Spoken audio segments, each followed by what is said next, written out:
नमस्कार दोस्तों, आइए आज हम लोग अंग्रेजों का भारत पर आधिपत्य में आज का टॉपिक देखते हैं। मीर कासिम का नवाब बनना।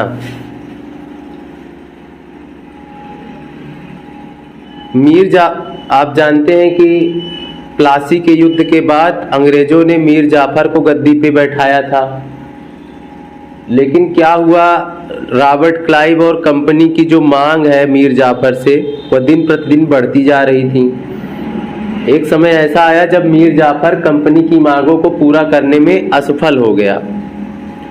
तो उसके उपरांत क्या हुआ, अंग्रेजों ने मीर जाफर को गद्दी से बंगाल की नवाब की गद्दी से निष्कासित कर दिया और मीर कासिम को बंगाल का नवाब बनाया। गवर्नर वेंसीटार्ट ने 1700 अब मीर कासिम का जो नवाब बनना है, यह घटना उस समय के गवर्नर वेंसीटार्ट ने 1760 की क्रांति की संज्ञा दी। क्यों दी? क्योंकि इस मीर कासिम के नवाब बनने के उपरांत अंग्रेजों और कंपनी को काफ़ी ज़्यादा मुनाफा हुआ, काफ़ी ज़्यादा लाभ प्राप्त हुआ। इसीलिए वेंसीटार्ट ने मीर कासिम के नवाब बनने की घटना को 1760 की क्रांति की संज्ञा दी। अब मीर कासिम नवाब बन गए हैं, उनके सामने क्या चुनौतियां हैं, कैसे करते हैं वो रूल। तो मीर कासिम ने क्या किया, क्योंकि अंग्रेजों से उनका गठबंधन हुआ था, अंग्रेज गवर्नर से क्या गठबंधन हुआ था।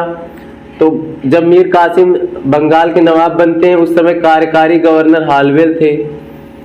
तो मीर कासिम ने हालवेल को बर्धमान, मिदनापुर, चटगांव की जमींदारी जो है सौंप दी कंपनी को।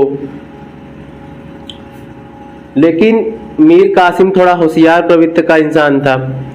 वह जानता था कि अगर अंग्रेजों का दखल जारी रहा तो हम अच्छे से रूल रेगुलेशन नहीं स्थापित कर पाएंगे।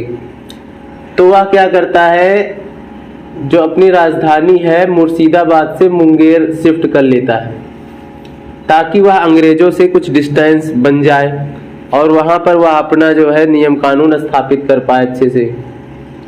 तो उसने क्या किया, अपनी सेना का सुदृढ़ीकरण किया यूरोपीय मॉडल पर। और क्या किया, तोप तथा बंदूक का कारखाना लगवाया। और क्या किया उसने, वित्तीय भ्रष्टाचार को समाप्त करने का प्रयास किया और नौकरशाही का पुनर्गठन किया। एक और वहां पर था, दस्तक के दुरुपयोग पर उसने प्रतिबंध लगाने का प्रयास किया। जब वो इतने सारे सुधार कार्य कर रहा था तो जाहिर सी बात है अंग्रेजों के दिमाग से वो खटक गया होगा। तो तनाव उत्पन्न हुआ। किस लिए तनाव उत्पन्न हुआ? मतलब ब्रिटिशों के बीच में और अवध के नवाब के बीच में, यानी मीर कासिम के बीच तनाव उत्पन्न हुआ। किस लिए उत्पन्न हुआ? जो वो सैन्य सुधार कर रहा था और उसने एक काम किया था कि आंतरिक व्यापार पर जितने भी कर लगे थे उन सब को उसने समाप्त कर दिया। इन सब के चलते क्या हुआ, तनाव उत्पन्न हुआ। और एक राजस्व व्यवस्था थी खिजरी जमा, इसने राजस्व को बढ़ाने के लिए बंगाल का खिजरी जमा कर लगाया। ये सब के ऊपर अप्लाई था, अंग्रेजों के ऊपर भी और आम जनता के ऊपर भी। अब क्या होता है, इस तनाव के फलस्वरूप अंग्रेज जो है मीर जाफर को पुनः नवाब घोषित कर देते हैं और मीर कासिम जो है अब यहां से भागेगा, क्योंकि अब उसको अंग्रेजों का सामना करना पड़ता। इस तरह से बक्सर के युद्ध की पृष्ठभूमि तैयार हुई। आइए अब हम लोग बक्सर के युद्ध के बारे में जानते हैं। तो बक्सर का युद्ध होता है, हाँ, तो पहले तो ये जान लीजिए कि जो ये मीर जाफर है, ये मीर कासिम भाग करके अवध के नवाब शुजाउद्दौला से शरण मांगता है। उस समय अवध का नवाब शुजाउद्दौला था और ध्यान रखने की बात यह है कि वहां पर मुगल सम्राट शाह आलम द्वितीय पहले से ही शरणागत था, यानी शुजाउद्दौला के पास शाह आलम द्वितीय पहले से ही था और वहीं पर जाके मीर कासिम भी शरण ले लिया। अब ये तीनों लोग मिल करके अपनी संयुक्त सेना गठित करेंगे और अंग्रेजों के खिलाफ युद्ध लड़ेंगे। इसी युद्ध का नाम है बक्सर का युद्ध। कब लड़ा गया? 22 अक्टूबर सन 1764 को। अंग्रेजी सेना का नेतृत्व उस समय हेक्टर मुनरो कर रहे थे और मीर कासिम की सेना का नेतृत्व गुरगीन खां कर रहे थे। इसमें क्या होता है? संयुक्त सेना मीर कासिम, शुजाउद्दौला और शाह आलम द्वितीय की संयुक्त सेना की पराजय हो जाती है। पराजय के परिणाम स्वरूप शाह आलम द्वितीय अंग्रेजों की शरण में आ जाता है। शुजाउद्दौला भी कुछ समय युद्ध करते या विरोध करते करते कुछ दिन बाद ये आत्मसमर्पण ये भी कर देता है। मीर कासिम दिल्ली की ओर भाग जाता है, जहां 1770 में उसकी मृत्यु हो जाती है। अब बक्सर के युद्ध का क्या परिणाम था, क्या महत्व था? देखिए, जब प्लासी का युद्ध लड़ा गया था तो वहां पे नवाब सिराजुद्दौला के साथ षड्यंत्र हुआ था, लेकिन यहाँ पर क्या हुआ? यहाँ कोई षड्यंत्र वगैरह नहीं हुआ है। यहाँ 3 लोगों की संयुक्त सेना को अंग्रेजों ने अकेले परास्त किया, तो अंग्रेजों की शक्ति उभर करके सामने आई।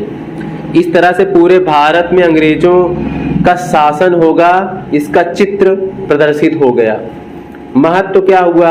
अंग्रेजों को बंगाल, बिहार, उड़ीसा इन सब की दीवानी प्राप्त हो जाती है, जिससे उनके राजस्व में बढ़ोतरी होती है, ज़्यादा से ज़्यादा धनार्जन करने लगते हैं और उनका अब मतलब बंगाल के शासन में सीधा कब्जा हो जाता है। तो बक्सर के युद्ध के बाद 2 संधियां हुई, इलाहाबाद की संधि के नाम से जानी जाती है सन 1765 में। प्रथम संधि हुई थी 12 अगस्त 1765 को, द्वितीय इलाहाबाद की संधि हुई 16 अगस्त 1765 को। 12 अगस्त 1765 को इलाहाबाद की जो प्रथम संधि हुई, किसके किसके बीच हुई? मुगल सम्राट शाह आलम द्वितीय तथा अंग्रेज गवर्नर क्लाइव के मध्य में हुआ। इस संधि की क्या शर्तें थी? कंपनी को मुगल सम्राट शाह आलम द्वितीय से अस्थायी रूप से बंगाल, बिहार एवं उड़ीसा की दीवानी प्राप्त हो गई और इसके बदले में कंपनी ने मुगल सम्राट को 26 लाख रुपए वार्षिक पेंशन देना स्वीकार कर लिया। कंपनी ने अवध के नवाब से कड़ा और इलाहाबाद के जिले को लेकर के मुगल सम्राट शाह आलम द्वितीय को सौंप दिए। इलाहाबाद की द्वितीय संधि कब होती है? 16 अगस्त 1765 में। किसके बीच होती है? रॉबर्ट क्लाइव और शुजाउद्दौला के बीच। ध्यान रखने वाली बात यह है कि इस समय रॉबर्ट क्लाइव द्वितीय बार जो है बंगाल का गवर्नर बना है, द्वितीय बार। तो रॉबर्ट क्लाइव और शुजाउद्दौला के बीच हुआ। इलाहाबाद और कड़ा को छोड़ करके अवध का शेष क्षेत्र नवाब को वापस कर दिया जाता है,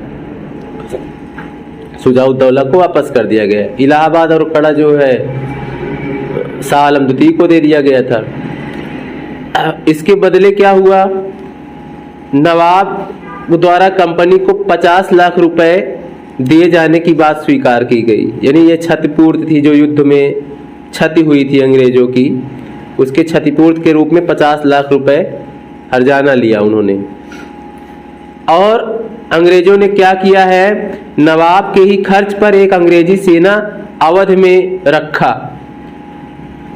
खर्चा कौन करेगा? अवध के नवाब। किस लिए रखा? इस बहाने से रखा कि वो अवध की रक्षा करेंगे, लेकिन उनका मेन मकसद क्या था? अवध पे कंट्रोल करना था। कंपनी की अवध में कर मुक्त व्यापार करने की भी छूट उसने ले लिया, ब्रिटिश कंपनी ने। और क्या हुआ? बनारस और गाजीपुर के क्षेत्र में उन्होंने, कंपनी ने या अंग्रेजों ने कह सकते हैं, जागीरदार बलवंत सिंह के नेतृत्व में अपना प्रभुसत्ता स्थापित किया। हालांकि कहते हैं कि ये क्षेत्र उस बंगाल के अवध के नवाब के ही अंतर्गत था। तो इस तरह से हमने देखा क्या क्या देखा, मीर कासिम नवाब किस प्रकार बनता है, मीर कासिम और कंपनी के बीच संघर्ष किस प्रकार हुआ, फिर उसकी परिणति से बक्सर का युद्ध हुआ और बक्सर के युद्ध के बाद इलाहाबाद की 2 संधियां, प्रथम और द्वितीय संधियों को हमने देखा। आगे हम देखेंगे कि बंगाल में द्वैध शासन किस प्रकार स्थापित होता है, इसको हम लोग नेक्स्ट वीडियो में देखेंगे। दोस्तों, यदि आप लोग को वीडियो पसंद आ रहा है तो वीडियो को ज़्यादा से ज़्यादा शेयर करिए, ज़्यादा से ज़्यादा मात्रा में सब्सक्राइब कीजिए। बहुत बहुत धन्यवाद। Thank you.